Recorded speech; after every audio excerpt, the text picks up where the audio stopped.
Okay.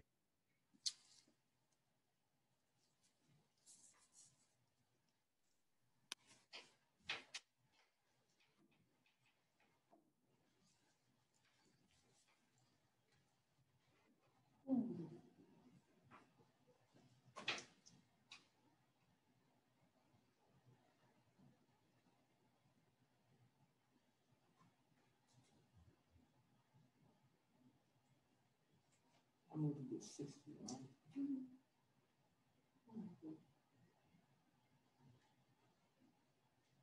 Yeah.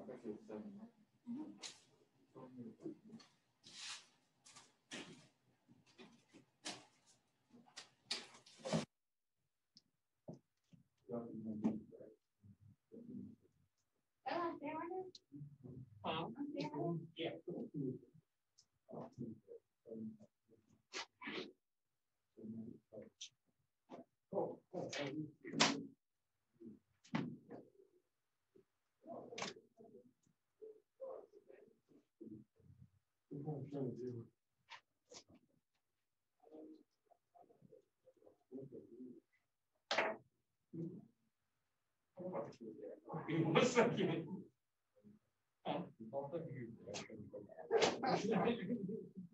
Y'all do realize this is a science, right? That I hate. Yeah. Give me a minute. Just the look of your eye.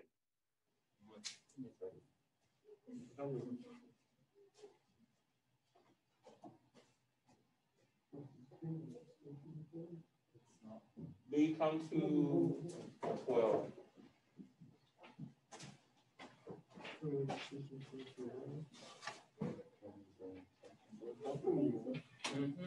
I still won't come up here. Okay.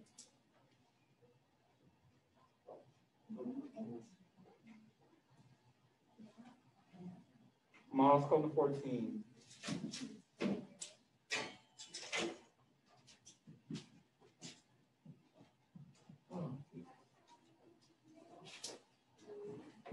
I still can't see. Oh, now I know you can't see my face, but I gave you a look. I gave you that look right there.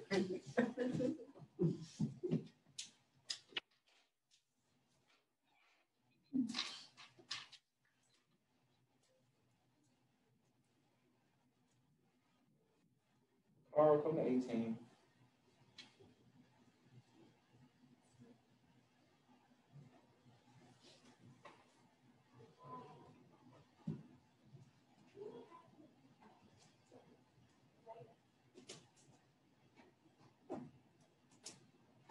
Come over 15.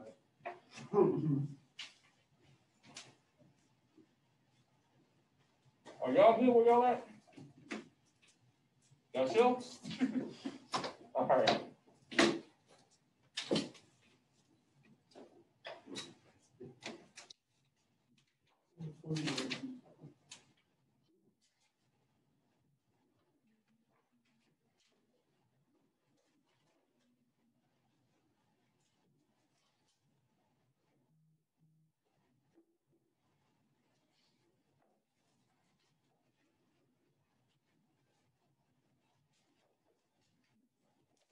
All right, so let's get started.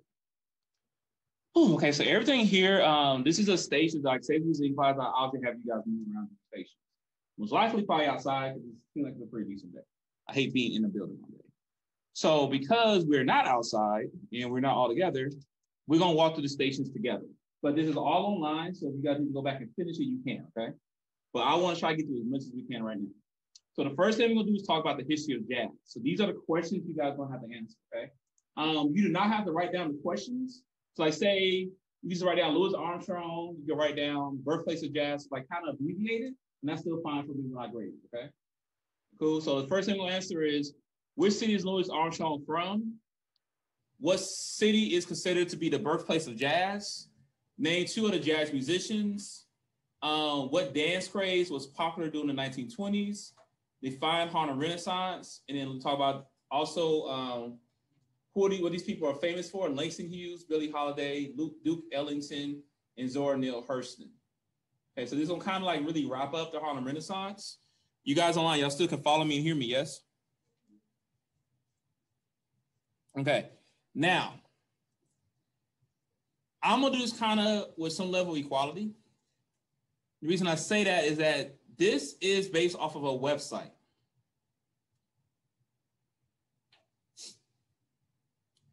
Online people, you guys listening to me? Yep. All right. I need you. Ooh, bless you. All right. What I need you guys to do is go ahead and start working through this station. Is everybody got me on that? We're going to draw on you guys for the answers because you guys are able to go both ways. Y'all got me on that? Yeah. Yes? All right. So you guys got that one. So you guys out here, you guys do not have to worry about it. I'm going to let the online people do that, and we're going to move to the next station. And then we're going to come back together and help all of each other out. Cool? I think that's a little bit more fair. So online people, you guys are working with station 1, the history of jazz, because you guys can pull this up on your computers that you guys are working with, okay? My face-to-face students, we're going to do this video. Actually, no, y'all got cell phones, right? Google the flappers and give me some characteristics of the flappers. That's what you guys are going to do, all right? All right, so online people, y'all doing station 1. Ground people, you guys are doing station 2. I'm going to check in with you guys at 7 minutes, all right? Cool? So all you guys are worried about is the flappers. All y'all are worried about is Harmon Renaissance. Y'all good? All right, so y'all got to 12:50. I'm about to jam some more music. And we're doing the thing that you're sharing your screen right now. So wait, let me go back over there. My digital people, you guys are doing this one here, the history of jazz, okay? Let me take a picture. And I'm gonna keep this up for everybody can see it on the digital side. You guys are giving me 5 characteristics of flappers, okay? But now this is where you guys gotta be creative. Think about the flappers, but see how can I impact Black and brown women though, okay? During this time period. Y'all got me on that? Then we'll come back together and get all the answers. Cool. So just Google flappers, y'all probably can find videos, other things, and just y'all got it there.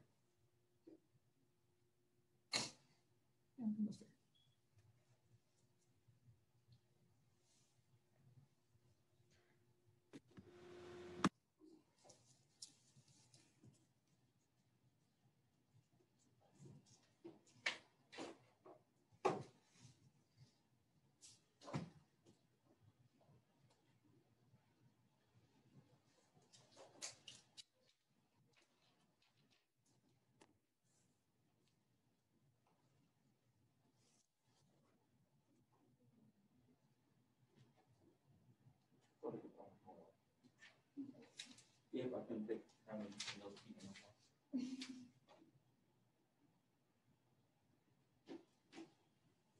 You get one characteristic, that's good. Everybody gets one, that's perfect.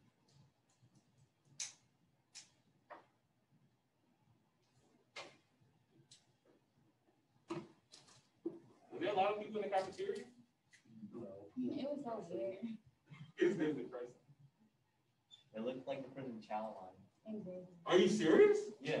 So they got you in one row, and then they split you off, and then you go to the other side. Yeah. Think about characteristics of flappers and then try to relate those characteristics to Black and brown women, particularly during that time period, or this time period, 1920s. You guys are just looking up the history of jazz from online folks.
And just so you guys know, I will get into the political climate, not today.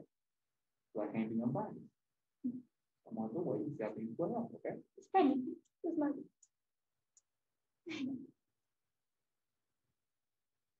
I tried to last night in my college class, but not go through it. I'm gonna tell you this way, don't stress. This is the only thing I will say about the election. I had a rebound in my stock. That tells you it's not all about the election. I lost 2 grand as of Monday. No, sorry, as of last Thursday. I was up 1,000 yesterday. That tells you a lot about the election. But we'll get there. Let's go.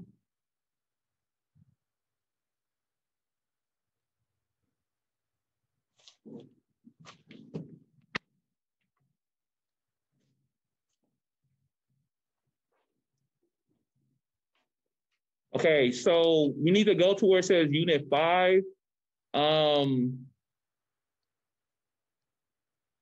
Unit 5 stations activity. Mr. Alliance, Unit 5 stations activity. So it looks right here.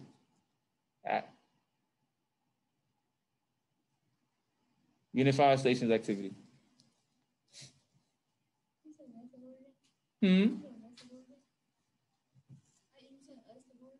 I'll send them. It's a chat question online. You guys are good. Okay, let's start reviewing so that way everybody get the answers. Okay? Let's start reviewing. All right, so now, so out here, you guys are writing down these answers because y'all didn't get them. All right, so where was Louis Armstrong born at? New Orleans. New Orleans, N.O. What city is considered to be the birthplace of jazz? Harlem. Harlem? Yeah, I said Harlem. Do y'all agree with that? Wouldn't it be New Orleans? New Orleans. New Orleans is the better answer, New Orleans. All right. It got popular in Harlem. Y'all got me on that too? But it started in New Orleans. The same thing like with blues. Blues and jazz both started down in South of New Orleans, okay? Have you guys ever really looked at a blues song and like did a comparison between a blues song, like say like a song by Tupac? Has anybody ever done that?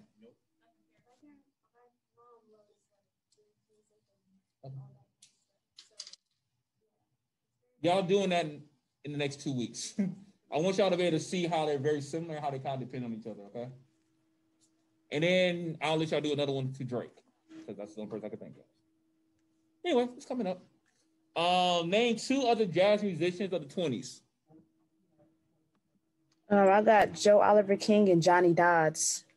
Johnny Dodds and and then just say King, all right? There's no King and Dodds. It's D-O-D-D-S, right? How do you spell those names for us? D-O-D-D-S. Yeah.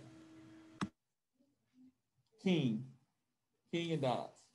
Because if you type jazz and put in their last names, it'll come up, okay?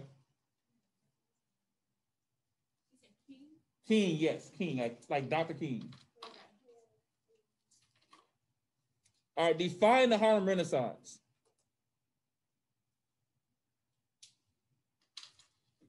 I said the Harlem Renaissance was an intellectual, social, and artistic explosion centered in Harlem, New York City, spanning the 1920s. You're right, but say it again slower. The Harlem Renaissance was an intellectual, social, and artistic explosion centered in Harlem. Stop. All right, so it was an intellectual and artistic explosion. That's the first part she said. Go ahead. That centered in Harlem, New York City. That started in Harlem, New York City. In Harlem, New York City. Go ahead and finish the last part. Spanning the 1920s. Yeah. It lasted the whole 1920s. It's like if you go to Harlem, New York right now, like that's literally was the start of Harlem, New York. Y'all got me on that? Harlem's a little bit different now because of just gentrification, but the heart of Harlem really was based off the Harlem Renaissance, okay? And that's where most black people from our area went up to. I'm talking about from Georgia and the Southeast, okay? So there's a straight line going up. All right, huh? Oh, I said, oh, what was a dance craze popular in 1920s? Was it the swing? The jitterbug. What was this one? Huh? Wait, which question were we on? Number D. Oh, I got That's the leg good. for that. What y'all got for that? Did any of you guys get that? Was it the swing? Yes, the swing. Yes, sir. Sometimes it was known as the Harlem swing. And guess what they were doing? Like literally swinging. Like you guys probably saw those in movies. That's literally the swing. Okay? When you dance and the person goes back and forth, that's the swing. A lot of people probably hurt themselves with broken ankles. Yeah. Took a dance class. It actually is fun, but you might break something. All right. What is Langston Hughes known for? I talked about him already, didn't I? Yeah, I heard his name before. Okay. He was a poet. Poetry? Yes, poetry. Billie Holiday was a what? Singer. Strange Fruit. Everybody got that? Strange Fruit talk about the lynchings of people. Everybody got me on that? Fruit from the tree. Men are people being lynched hanging from a what? Tree. All right. What about Duke Ellington? What was he famous Piano. for? Piano, jazz. Yep. And Zora Neale Hurston. Zora Neale Hurston, what was she famous for? Author. Yeah, she was an author.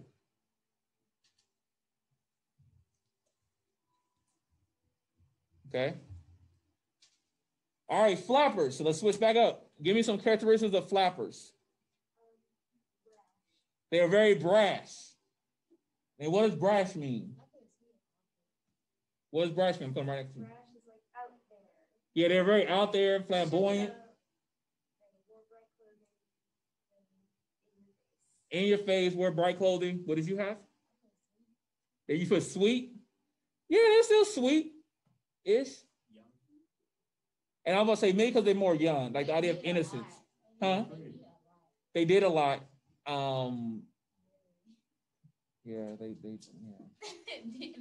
yeah. All right, so we got brash, we got sweet, distinctive.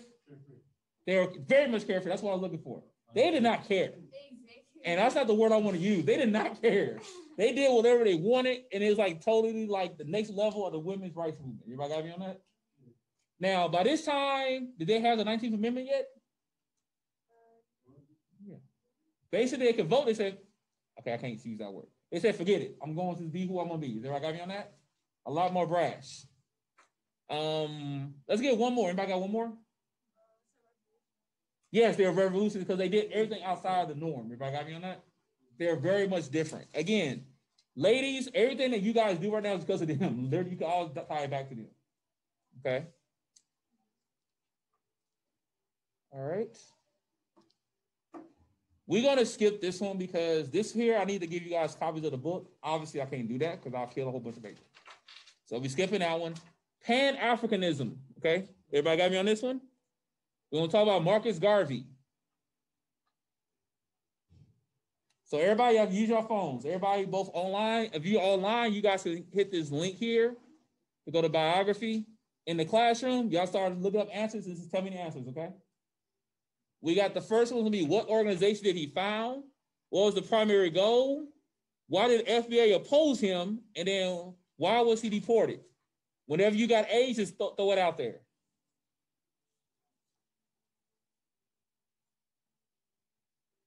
I got the first one. Okay, what you got? Marcus Garvey, he founded the Universal Negro Improvement Association and African Communities League. All right, so let's talk about the first one. He founded what was the name of it again? The Universal Negro Improvement Association. The Universal Negro Improvement Association. Everybody got me on that?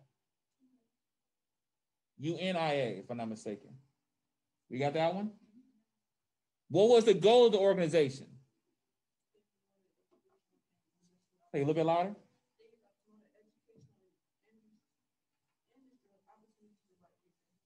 For Black people, they gave them education opportunities and industrial work, right? Everybody got me on that? Y'all got me on that? Yeah, it gave them opportunities for education and work through industry. Okay? Make sure you guys make a note. Marcus Garvey was not American, he was actually Jamaican. Everybody got me on that? He's a Jamaican immigrant, which is going to come into play in a minute. Y'all with me so far? And we didn't really get to it. I can do that. I'm gonna do the back end. But Jamaica has its own gumbo, and I say gumbo like, you know, things that make up a big pot, right? Jamaica got its own gumbo, and I'm not saying it's a bad gumbo, but when you look at Marcus Garvey, you understand the whole makeup of Jamaicans, it kind of makes sense as far as like how they are as far as revolutionaries. Everybody got me there? All right. Why did the FBI oppose him?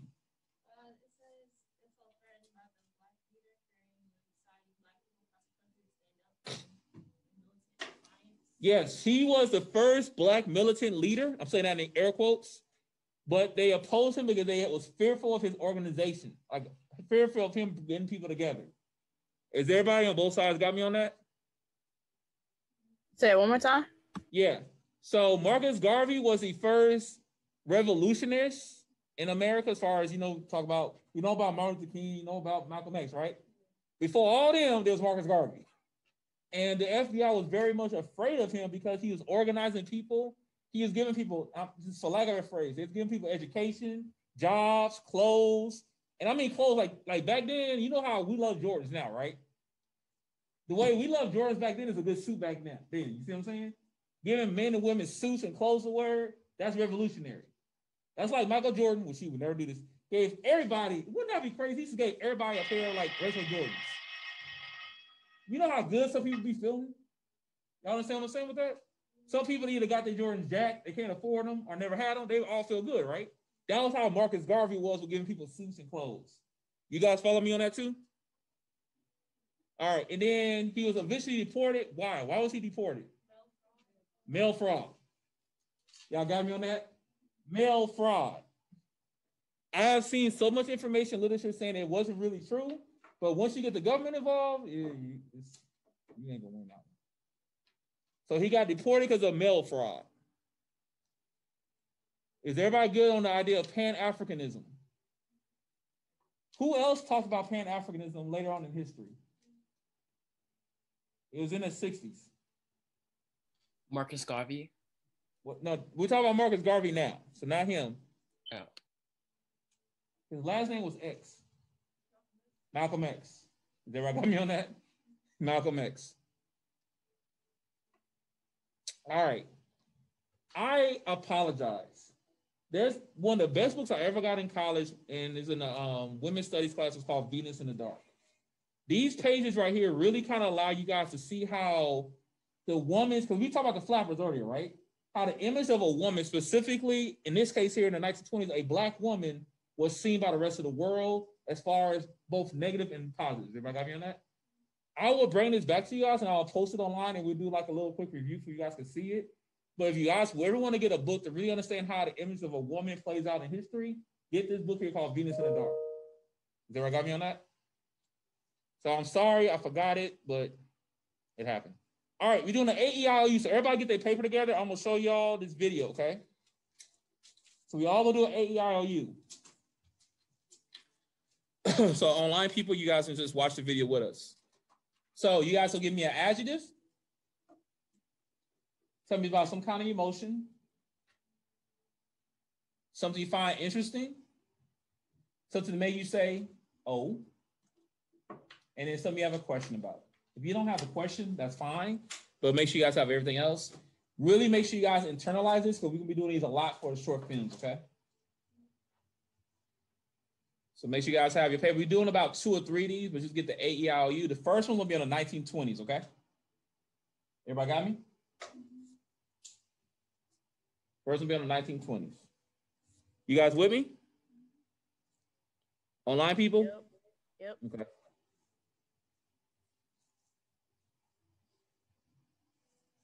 I'm just curious, how are your other classes going? Is a lot of people in there? Not a lot of people? And so far, this is my average. My next class is supposed to be bigger. I'm supposed to have like almost all these seats filled. Why everybody coming to my classes? I heard one class only had like 5 people in it. I had 3 people in my class. Dang. Y'all getting about the same kind of idea? 4 people. Do y'all think y'all gonna keep coming to school or y'all gonna go back online? Mama said you come to school, okay.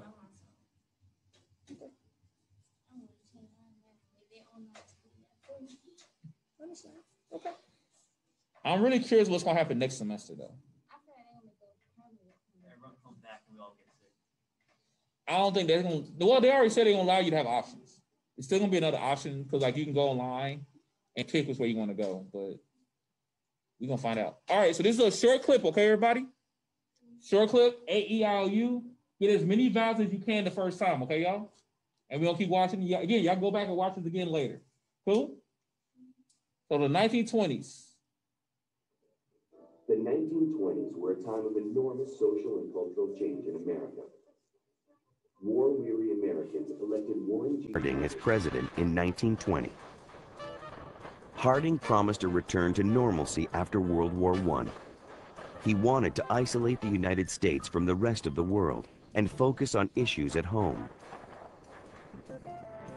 Harding's term as president ushered in an era of prosperity, rapid industrialization, social experimentation, and artistic growth that became known as the Roaring Twenties.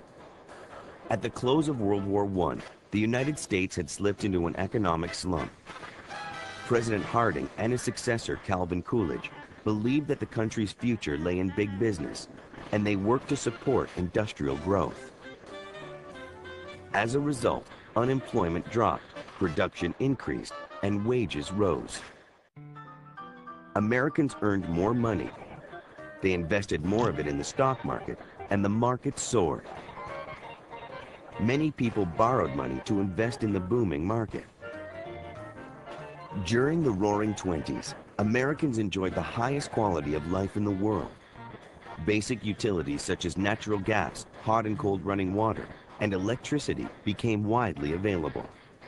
Americans could buy new refrigerators, washing machines, vacuum cleaners, and other electrical appliances. Affordable mass-produced automobiles made people more mobile. Moving pictures were transformed by the introduction of sound. And radios brought news and entertainment directly into people's homes for the first time and ushered in the information age. The 20s saw the spread of the uniquely American music called jazz. Originally created by African-American musicians in New Orleans, jazz became popular across the country. Thanks to the 19th Amendment, women voted in a national election for the first time in 1920. But women made other advances in the 1920s as well. The Women's Trade Union League worked to improve working conditions for women. And more women than ever graduated from high school, attended college, and got jobs.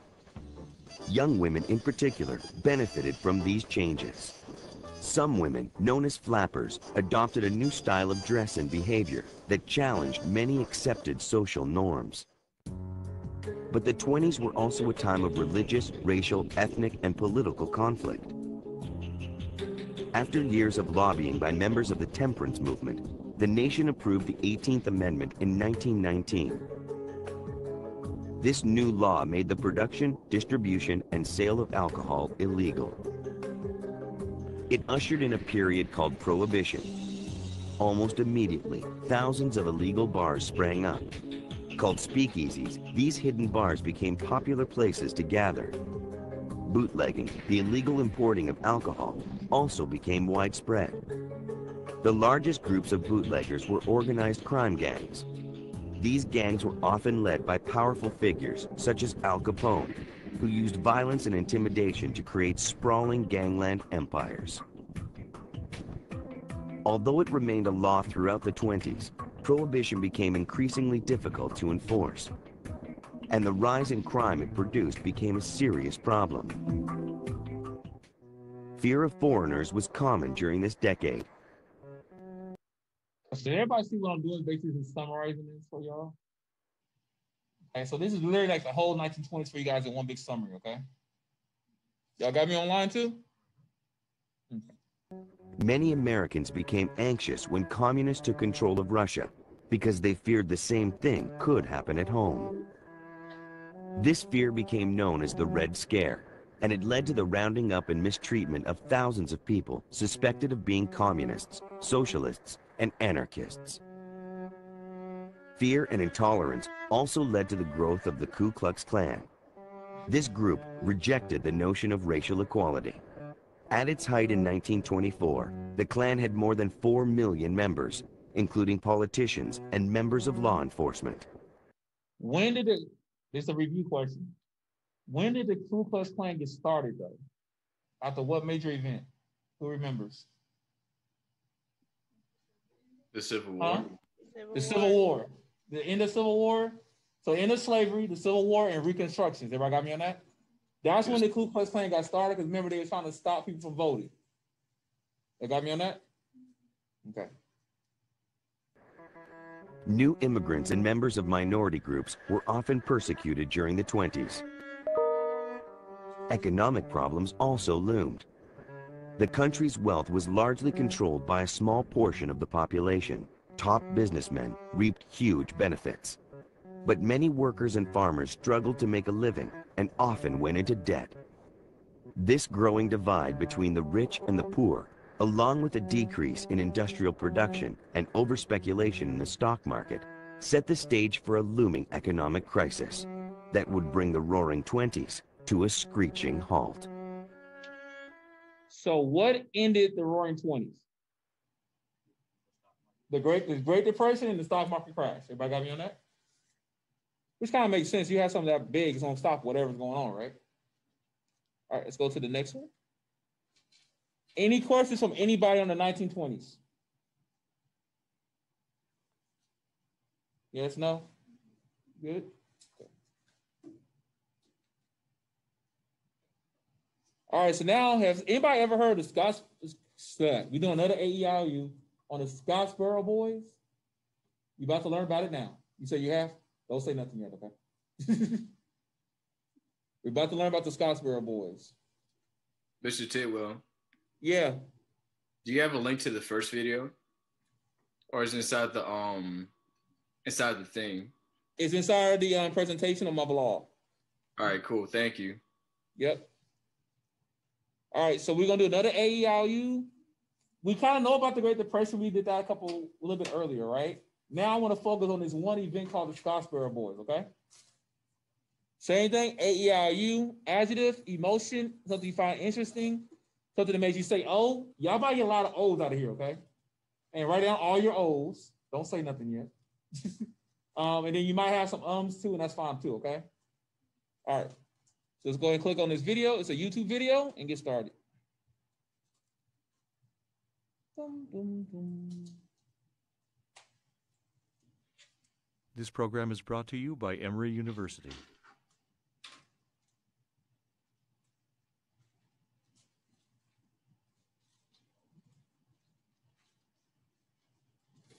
One of the most interesting, crazy, incredible cases of American jurisprudence deals with Scottsboro.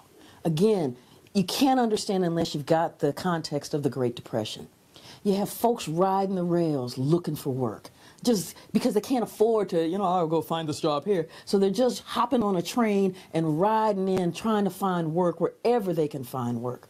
Well, what happens in the Scottsboro case is you have 9 black teenagers, and some of them get in a fight on the train with a couple of white guys. The train stops in Scottsboro, because this fight has broken out. As they're getting off the train, as the sheriff's folks are there, the white guys get off, the black guys get off, and then 2 white women get off. And the townsfolk are looking around going, whoa. And the white women, because you've got black guys and white women in Alabama in the early 1930s, I believe 1932. It's like, whoa. And the women, Victoria Price and Ruby Bates, Yale rape. and say that these 9 black teenagers raped them. Did they do anything yet, though, other than look at her?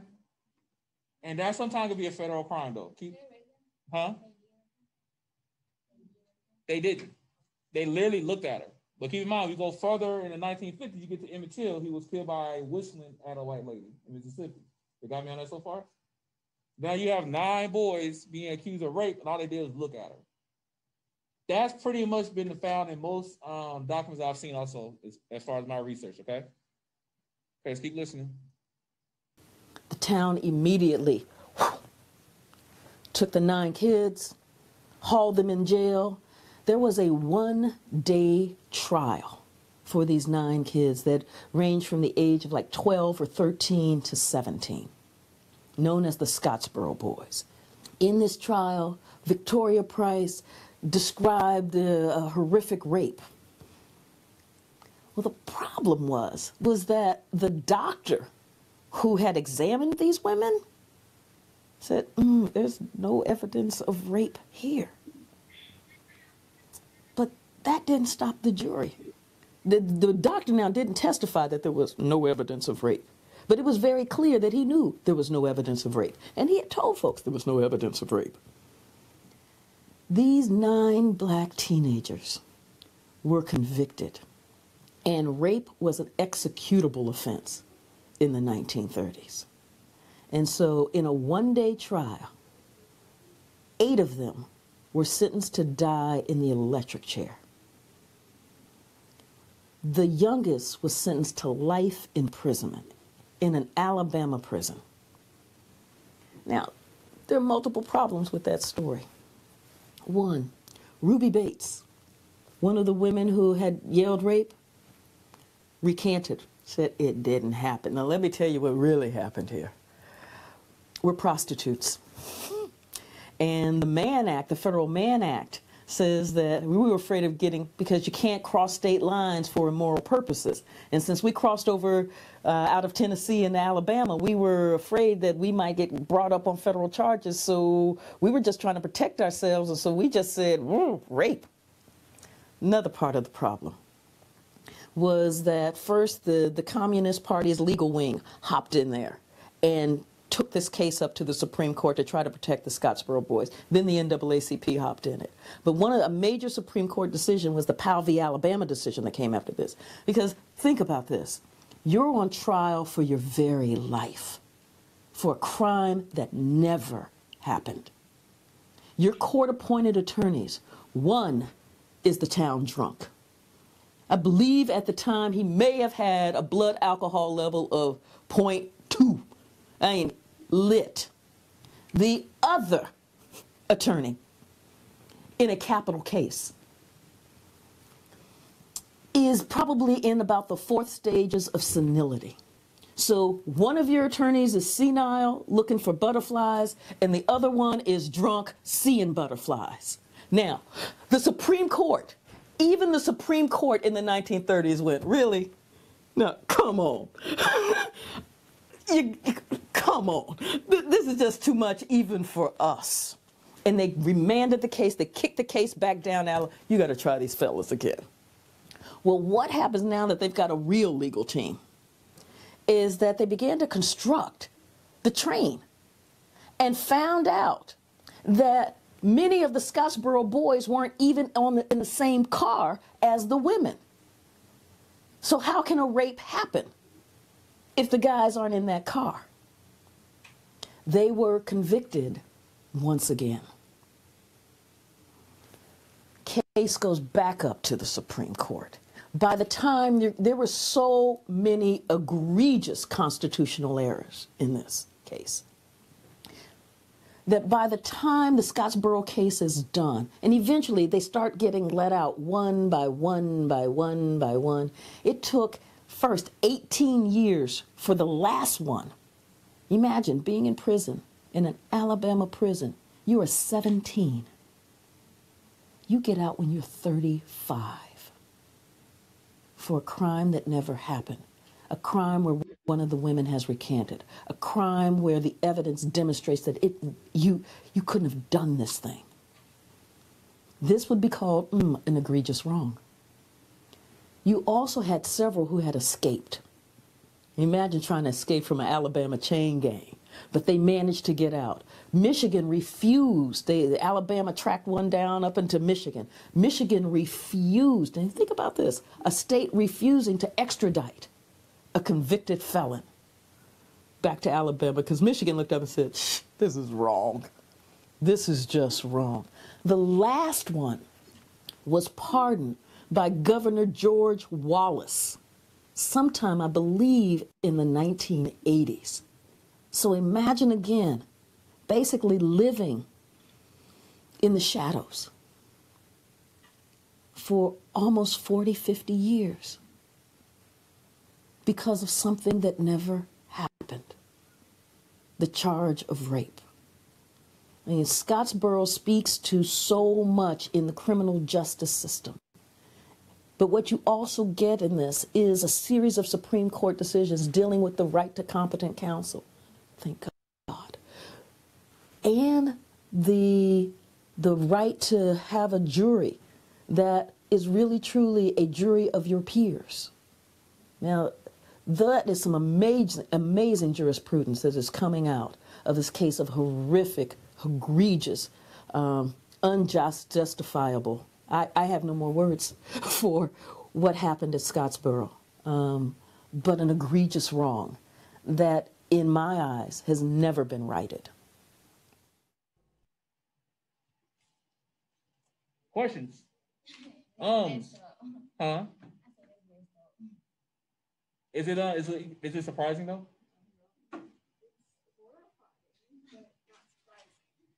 And again, I said I'm not gonna really get into the political and presidents, but I'm gonna go to local. This is why you vote the way you vote for your local officials. You vote for the DA, you vote for the sheriff. Y'all follow what I'm saying with that? All that is popular vote based on how we decide. This is the reason why you care about that kind of stuff. Because then something like this comes up, you can't have a leg to fight on. But any kind of questions y'all got, anything y'all got sound like oaths, like oh my God. Anybody online, in person, anybody got any so questions as far as O's or Our expectations for this country are so low. Somehow our history manages to like scrape its way under the bar. And I'm trying to not scrape it. It's hard. I ain't gonna lie, it's sometimes hard to really feel confident, but you gotta also keep in mind that it can be worse. Like I've seen places that's worse. Y'all follow me on that?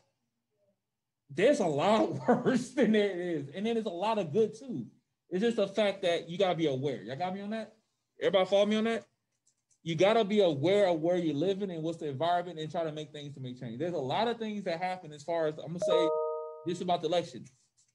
A lot more people voted than ever before. Y'all got me on that? I mean, people that never now, there's a lot of reasons why. Now more felons can vote. That's a big population. Y'all got me on that? A lot more younger people voted, which is a big population. Yeah. That 18 to 25, they don't ever vote. They voted. And I can get, and again, keep this in mind, if you have about maybe even 10% of your population that are considered felons that cannot vote, now they're voting, that's a lot more people. Y'all got me on that? So things I'm saying, you got to look at things are going to positive. Okay, so we're going to talk about Mississippi later, but Mississippi, for example, they changed their flag. Mississippi was one of the last Confederate states that had the Confederate flag on there as a state flag. They changed it now. I never thought I'd see that happen in my life.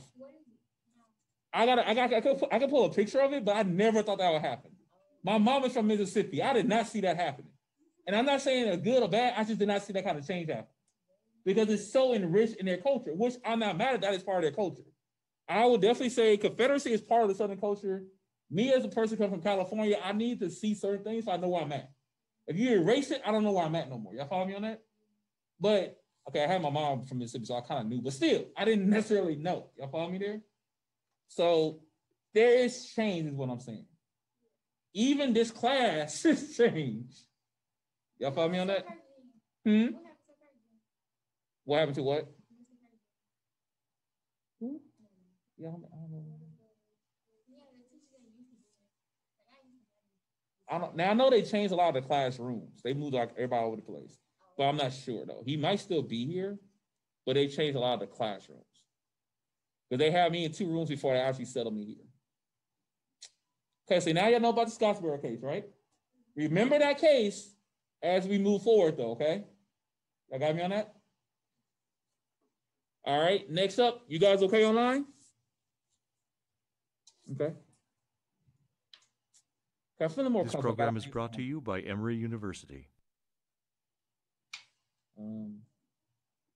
Go, thank you. All right, W.E.B. Du Bois and Booker T. Washington. We covered this already, right? Online, we covered this already. I don't want to rehash it, and we already talked about it. Because I gave y'all 2, yeah, we did. So I gave y'all a speech by Booker T. Washington, and I gave you an excerpt of W. Du Bois, right? So we covered him. Are y'all feeling comfortable with these 2? Y'all feel comfortable with these 2? Okay. Yes. All right. So you guys are not going to be responsible for this slide, okay? Guess what? Guess what? That's all. That's the whole presentation. So that's good. I'm going to talk about that right now next. Give me 1 Yay. second. All right. So this is what we're going to do. Let me talk about submissions and let me tell you guys what we're going to do next, okay? So we might be able to do something now, because I want tomorrow to show y'all a movie. Either I want to show you guys either Red Tails of the Tuskegee Airmen or a movie about the Scottsboro case, or I found a movie talking about the whys of the Tuskegee Airmen. Y'all got me on that? I want to show you guys one of those films tomorrow, so I'm going to see y'all keep moving ahead. Y'all got me on that online too?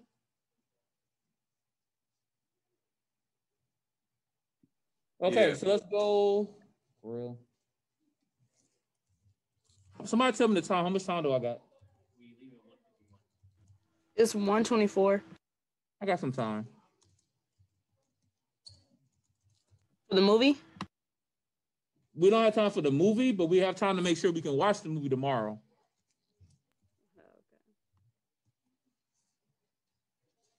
All right, so this is where you guys gonna turn this stuff in, okay? Actually, I know what I'm gonna do. I need y'all to do something else before we get to the movie. Otherwise, the movie will make sense. Go to digital sessions, scroll down to today's digital session, talk about the New Deal and World War II. Now just remember why we ran out of time. This right here where you guys going to submit your Unit 5 stations. Everybody got me on that? That's what we just did. You guys will submit that here. You guys need to do that tonight by 11:59, okay? You can take a picture of it and just attach it and submit it here. Everybody got me there? If you want to type it in, you can, but just submit here. Just do it so I can just get an easy grade because we all did it. Everybody got me online about that too?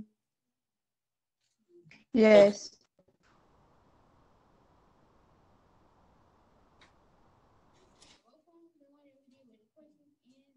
Yeah, everything. Everything. Y'all want to turn that in. Okay. You guys want to watch Tuskegee Airmen or Red Tails?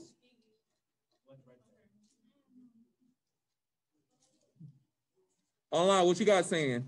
I got like a tie in here. Tuskegee. Tuskegee. Okay, we're going to do one or the other. Okay.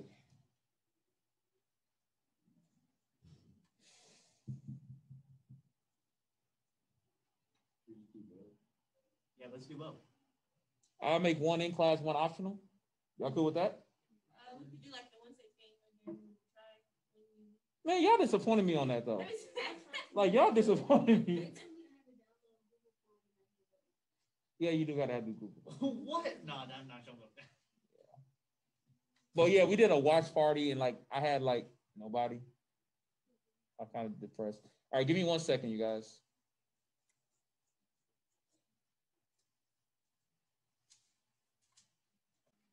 All right, so this is what you guys will do tonight. I'm gonna put a link to this in CTLS and I'm gonna label it. It's gonna be due tomorrow night by 11:59, okay? Make sure you guys get this done before you come into class. That way tomorrow class makes sense though, okay? All right, so I'm changing this, so make sure you guys, you wanna write this down, you can. But I'm changing what I'm gonna give in instructions here. All right, so for this one here, talk about Black American, oh man. Talk about Black Americans and the New Deal, the CCC. You guys can either scan the QR code or watch this movie. This link right here is the same as the QR code. Everybody follow me there. Everybody got to do lesson 1, and then you pick one other. Your response only got to be 2 to 5 sentences. Everybody got me there? So y'all doing this one about the New Deal and CCC. Online people, y'all got me there. I'm recording so y'all can see it. That's one thing you guys going to do. You guys do not need to worry about doing FDR's fireside chat, so y'all can skip this one, okay? You skip this slide.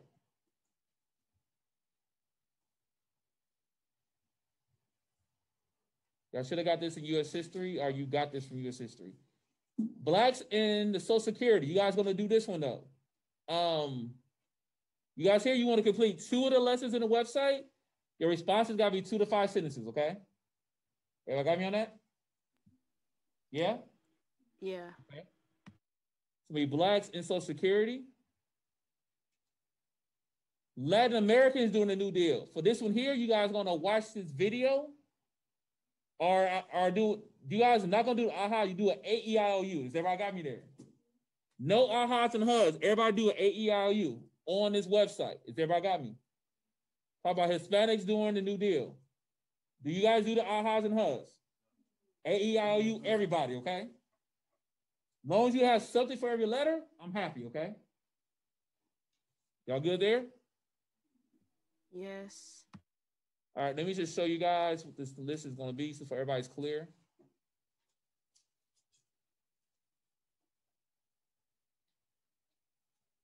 So as you guys, so basically read through this and then give me the AEIU talking about how the New Deal impacted Latin America. That's all you guys are doing, okay? You guys got some pictures here as well, but just make sure you guys do the AEIU based on the overall website, okay? So basically everything that we're doing that's due tomorrow is on your website? Yeah, it is, but I'm gonna make you guys have links to CTLS to make it a little bit easier and cleaner, okay? Okay, yeah, so it's gonna be in CTLS. Yeah. I'm explaining it now, and then I'm gonna throw it in CTLS in a minute. Okay, then we're gonna do World War II. All right, so y'all listen to this. This is not U.S. history. So on both videos, give me 2 AEIOUs about World War II. Everybody got me on that? Watch both the crash courses. You do not need to do the film questions I put here. Just give me AEIOUs. Is that cool? That's a lot easier to do in the film questions. But I need y'all to know World War II, because guess what we talk about tomorrow? World War II. World War II. Not 3 yet. Please don't knock on wood. There's gonna be a 3. But we talk about World War II tomorrow. Everybody got me there? So watch both crash courses, do an AEIOU. Online, you guys got me there? Yeah. Yes. The last thing is going to be women doing World War II. Complete 2 of the lessons on the website. Have your response be 2 to 5 sentences, okay? That's it. Y'all got me on that?